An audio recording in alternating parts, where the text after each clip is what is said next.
Você tem um deste? Sou louca pelo meu.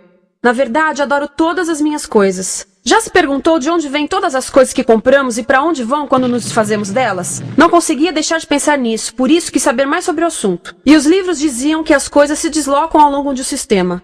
Da extração, para a produção, para a distribuição, para o consumo e para o tratamento de lixo. Isso tudo se chama a economia de materiais. Bem, estudei um pouco mais. Eu passei 10 anos viajando pelo mundo, atrás de pistas de onde vêm as nossas coisas e para onde vão. E sabe o que eu descobri? Esta não é toda a história. Falta muita coisa nessa explicação.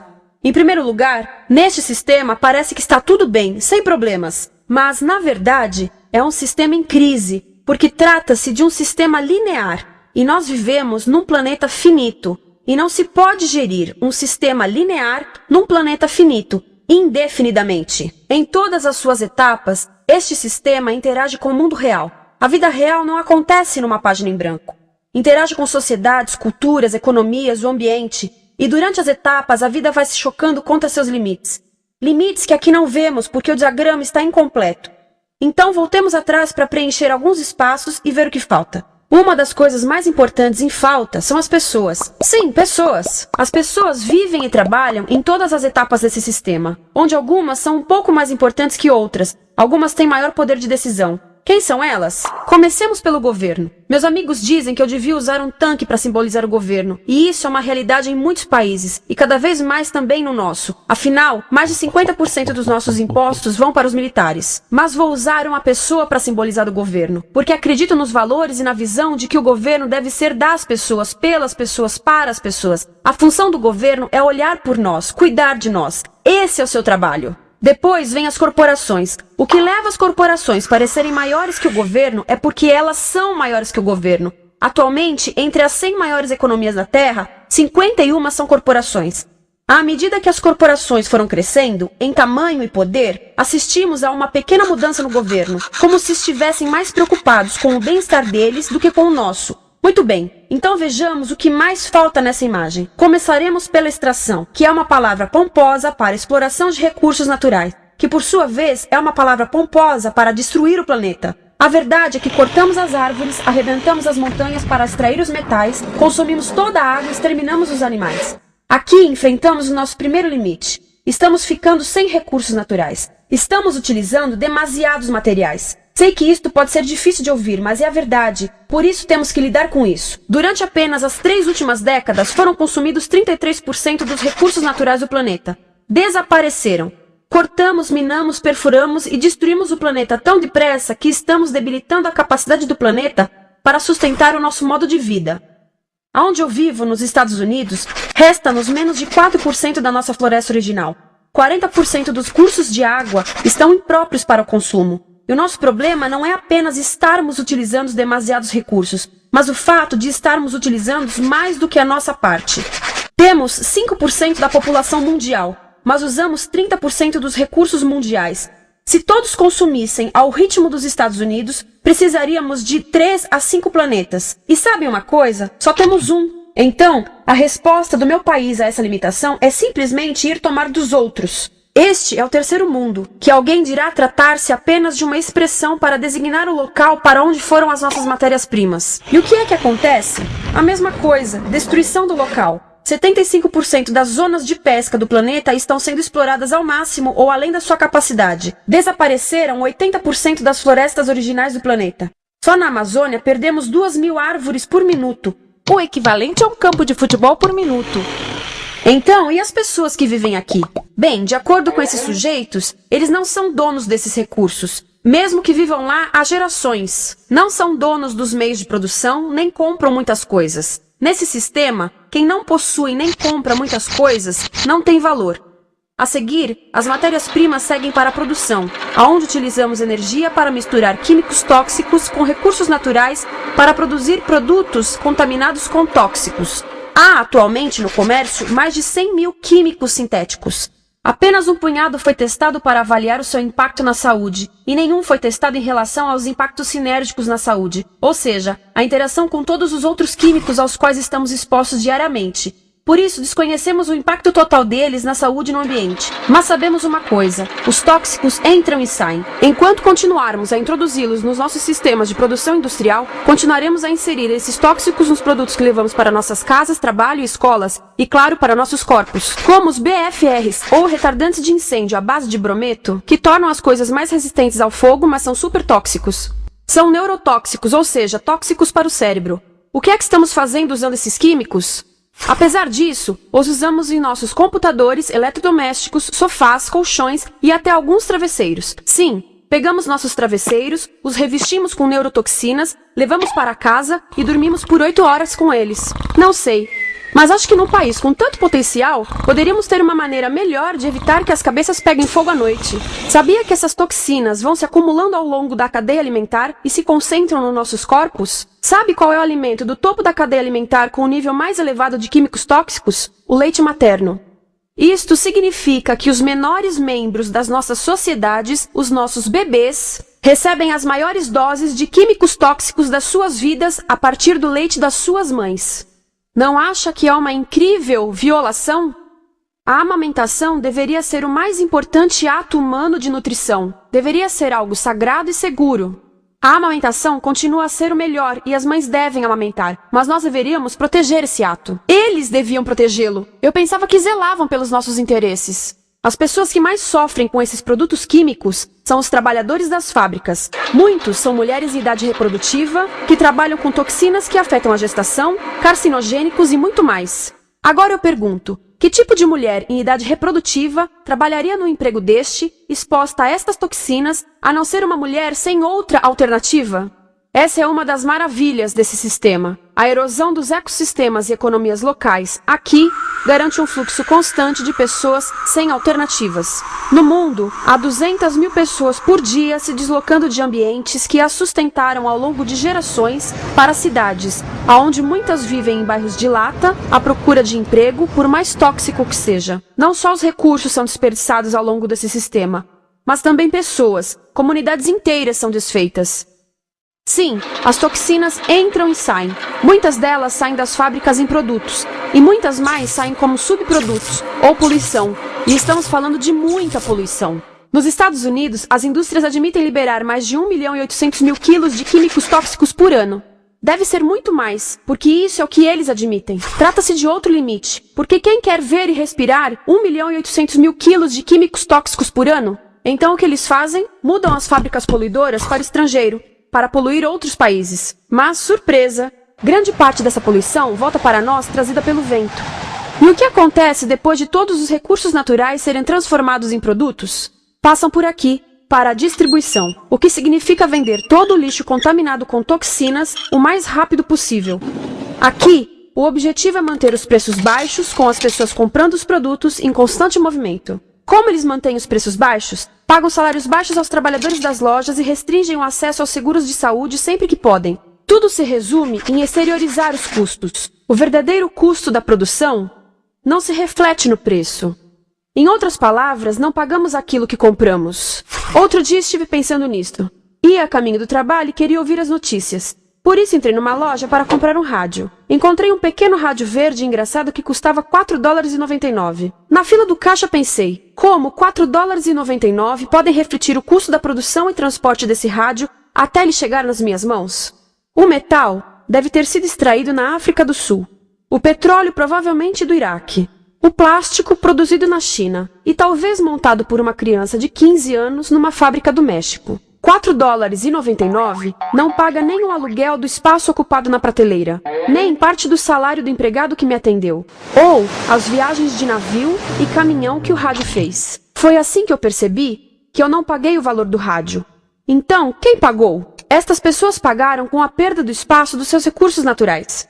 Estas pagaram com a perda do ar puro, com o aumento de doenças como asma e câncer. As crianças do Congo pagaram com o seu futuro, pois 30% delas abandonam a escola para trabalhar nas minas de coltan, um metal que usamos em aparelhos eletrônicos baratos e descartáveis. Estas pessoas pagaram por não ter direito ao seguro de saúde. Ao longo desse sistema, pessoas contribuíram para que eu comprasse o rádio por $4,99, mas essas contribuições não são registradas por nenhum contabilista.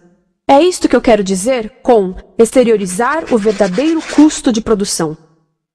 E isso nos leva à seta dourada do consumo. O coração do sistema, o motor que impulsiona. É tão importante proteger esta seta que se tornou prioridade daqueles dois sujeitos. É por isso que após o 11 de setembro, quando nosso país estava em choque, o presidente Bush poderia ter sugerido fazer luto, rezar, ter esperança, mas não, ele disse para fazermos compras. Compras! Nos tornamos uma nação de consumidores. Nossa principal identidade passou a ser de consumidores. Não mães, professores, agricultores, mas consumidores. Nosso valor é medido e demonstrado pelo quanto contribuímos para esta seta. Quanto consumimos. Não é isso que fazemos? Compramos, compramos, compramos. Manter os produtos circulando. E como circulam? Sabe qual a porcentagem dos produtos que circulam através desse sistema que ainda são usados 6 meses depois da venda na América do Norte? 50%? 20%? Não, 1%. 1. Em outras palavras, 99% das coisas que nós cultivamos, processamos, transformamos, 99% das coisas que percorrem o sistema são lixo em menos de 6 meses. Como é que podemos gerir um planeta com esse nível de rendimento? Mas não foi sempre assim. Hoje, o consumidor médio americano consome o dobro que há 50 anos. Pergunte à sua avó. No tempo dela, a boa gestão, a engenhosidade e a poupança eram valorizados. Então, como é que isso aconteceu? Bem, não aconteceu simplesmente. Foi planejado. Pouco depois da Segunda Guerra Mundial, estes sujeitos estudavam a forma de impulsionar a economia. O analista de vendas Victor Lebow articulou a solução que se tornaria a norma de todo o sistema. Ele disse: a nossa enorme economia produtiva exige que façamos do consumo a nossa forma de vida, que tornemos a compra e uso de bens em rituais, que procuremos a nossa satisfação espiritual, a satisfação do nosso ego no consumo. Precisamos que as coisas sejam consumidas, destruídas, substituídas e descartadas a um ritmo cada vez maior. O conselheiro econômico do presidente Eisenhower disse: o principal objetivo da economia americana é produzir mais bens de consumo. Mais bens de consumo? O nosso principal objetivo? Não é providenciar cuidados médicos, ou educação, ou transportes seguros, ou sustentabilidade, ou justiça? Bens de consumo? Como é que eles nos fizeram adotar esse sistema de forma tão entusiástica? Bem, duas das suas estratégias mais bem-sucedidas são a obsolescência planejada e a obsolescência perceptiva. A obsolescência planejada é uma outra forma de dizer criado para ir para o lixo. Eles fazem as coisas de modo que sejam inúteis tão rápido quanto possível para jogarmos fora e voltarmos a comprar. Isso é óbvio em sacolas ou copos de plástico, mas verifica-se isso em coisas maiores como esfregões, DVDs, máquinas fotográficas, churrasqueiras, quase tudo. Até computadores. Já reparou que quando compra um computador, a tecnologia muda tão rápido que em poucos anos se torna quase um impedimento para a comunicação? Fiquei curiosa e abri um desses computadores para ver o que tinha dentro. E descobri que a peça que se muda a cada ano é apenas uma pecinha no canto. Mas não se pode mudar apenas essa peça, porque cada nova versão tem um formato diferente. Tem que jogar tudo fora e comprar um novo. Estive lendo sobre o design industrial da década de 50, quando a obsolescência planejada começou a aparecer. Esses designers eram muito claros sobre o assunto. Chegavam a debater quão rápido conseguiam que um aparelho avariasse, mas de modo que o consumidor mantivesse fé suficiente para ir comprar outro. Foi tão intencional, mas as coisas não avariam suficientemente rápido para manter essa seta funcionando. Por isso existe também a obsolescência perceptiva. A obsolescência perceptiva nos convence a jogar fora coisas que ainda são perfeitamente úteis. Como fazem isso? Mudam a aparência das coisas. Por isso, se comprou suas coisas há alguns anos, todos percebem que você não tem contribuído para essa seta. E como o nosso valor depende da nossa contribuição para essa seta, isso pode ser embaraçoso. Por exemplo, se eu tiver o mesmo monitor de computador gordo e branco na minha mesa por 5 anos e a minha colega tiver comprado um computador novo, ela vai ter um monitor plano brilhante que combina com o computador, com o celular e até com as canetas. Ela parece estar operando uma nave espacial e eu pareço que tenho uma máquina de lavar na mesa. A moda é outro bom exemplo. Já se perguntou por que os saltos dos sapatos das mulheres passam de largos para finos num ano e no próximo de finos para largos? Não é por haver um debate sobre qual deles é mais saudável. É porque usar saltos largos num ano de saltos finos mostra que você não contribuiu recentemente para a seta. Por isso não vale tanto quanto a pessoa com saltos finos ao seu lado, ou em um anúncio. É para comprarmos sapatos novos. A publicidade e a mídia em geral têm um papel importante nisto. Cada um de nós nos Estados Unidos é bombardeado com mais de 3.000 anúncios por dia. Vemos mais publicidade num ano do que as pessoas há 50 anos viam em toda a vida. Qual é o objetivo de um anúncio, se não nos fazer infelizes com o que temos? Por isso, nos dizem 3.000 vezes por dia que nosso cabelo está errado, nossa pele, nossa roupa, nossos móveis, nossos carros, nós estamos errados. Mas tudo se resolve se formos às compras. A mídia também ajuda a esconder tudo isto e isto. Por isso, a única parte da economia que vemos são as compras. A extração, produção e envio para o lixo acontecem fora do nosso campo de visão. Por isso, nos Estados Unidos, temos mais coisas do que tivemos antes, mas pesquisas mostram nossa felicidade declinando. Nossa felicidade teve seu pico na década de 50, a mesma época em que a febre consumista explodiu. Coincidência interessante. Acho que sei o porquê. Temos mais coisas, porém menos tempo para o que realmente nos faz felizes. Amigos, família, tempo livre.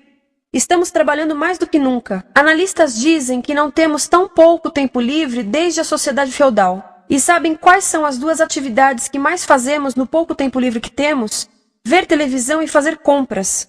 Nós, americanos, passamos 3 a 4 vezes mais tempo comprando do que os europeus. Assim, nessa situação ridícula, vamos trabalhar talvez em 2 empregos, e quando chegamos em casa exaustos e sentamos no sofá novo para ver televisão, os anúncios dizem que não prestamos, então vamos às compras para nos sentirmos melhor. Depois trabalhamos mais para pagar o que compramos e chegamos em casa mais cansados, vemos mais televisão que nos diz para fazermos compras outra vez. E estamos nesse ciclo de trabalhar, ver, comprar, e podíamos simplesmente parar. Então, no final, o que acontece a todas essas coisas que compramos? Nesse ritmo de consumo, não cabe tudo em casa, apesar do tamanho médio das casas ter duplicado nesse país desde os anos 70. Vai tudo pro lixo, e isso nos leva ao tratamento do lixo.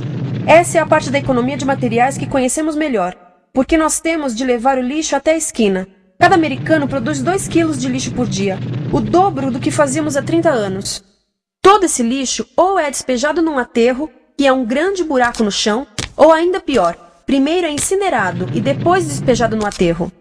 As duas formas poluem o ar, o solo, a água, sem esquecer que alteram o clima. A incineração é realmente ruim. Lembra daqueles tóxicos da fase da produção? Bem, queimar o lixo libera esses tóxicos no ar. Pior ainda, produz supertóxicos novos, como a dioxina. A dioxina é a substância mais tóxica feita pelo homem, e os incineradores são a principal fonte de dioxina. Isso significa que podemos parar a principal fonte da mais tóxica substância conhecida e feita pelo homem, simplesmente parando de queimar o lixo. E podemos parar hoje. Algumas empresas não querem criar aterros e incineradores aqui. Por isso, também exportam os resíduos. Então, e a reciclagem? A reciclagem ajuda? Sim, a reciclagem ajuda. Ela reduz o lixo nessa extremidade e depois reduz a pressão para minerar e colher mais nessa extremidade. Sim, todos devemos reciclar, mas reciclar não é o suficiente. Reciclar nunca será suficiente por 2 razões. Primeiro, o lixo que vem das nossas casas é apenas a ponta do iceberg. Para cada saco de lixo que deixamos na esquina, 70 sacos de lixo são criados anteriormente, só para fazer o lixo desse saco que deixamos na esquina. Assim, mesmo que pudéssemos reciclar 100% do lixo das nossas casas, não se chegaria ao coração do problema. Além disso, grande parte do lixo não pode ser reciclado, ou porque contém demasiados tóxicos, ou porque é criado de início para não ser reciclável. Como aquelas caixas de suco, que têm as camadas de metal, papel e plástico, todas coladas. Não dá para separar essas camadas para reciclá-las. Como se vê, é um sistema em crise. Por todo o percurso, estamos batendo em limites, do clima em mudança ao decréscimo da felicidade. Simplesmente não está funcionando. Mas a parte boa de um problema tão generalizado é haver tantos pontos de intervenção. Há pessoas trabalhando aqui salvando florestas, e aqui na produção limpa. Pessoas trabalhando em direitos do trabalho, em comércio justo, em consumo consciente, no bloqueio de aterros e incineradores. E muito importante, em recuperar o nosso governo, para que seja realmente pelas pessoas e para as pessoas. Todo esse trabalho é criticamente importante, mas as coisas vão realmente começar a se mover quando enxergarmos as ligações, quando enxergarmos o panorama geral. Quando as pessoas ao longo do sistema se unirem, poderemos reivindicar e transformar esse sistema linear em algo novo, um sistema que não desperdice recursos ou pessoas, porque aquilo de que precisamos nos livrar é da antiga mentalidade de usar e jogar fora. Há uma nova escola de pensamento nesse assunto, e é baseada em sustentabilidade e equidade, química verde, zero resíduos, produção em ciclo fechado, energia renovável, economias locais vivas, já está acontecendo. Há quem diga que é irrealista, idealista, que não pode acontecer. Mas eu digo que quem é irrealista são os que querem continuar pelo velho caminho. Isso é que é sonhar. Lembre-se que a velha forma não aconteceu por acaso. Não é como a gravidade que temos que conviver. As pessoas a criaram, e nós também somos pessoas. Por isso vamos criar algo novo.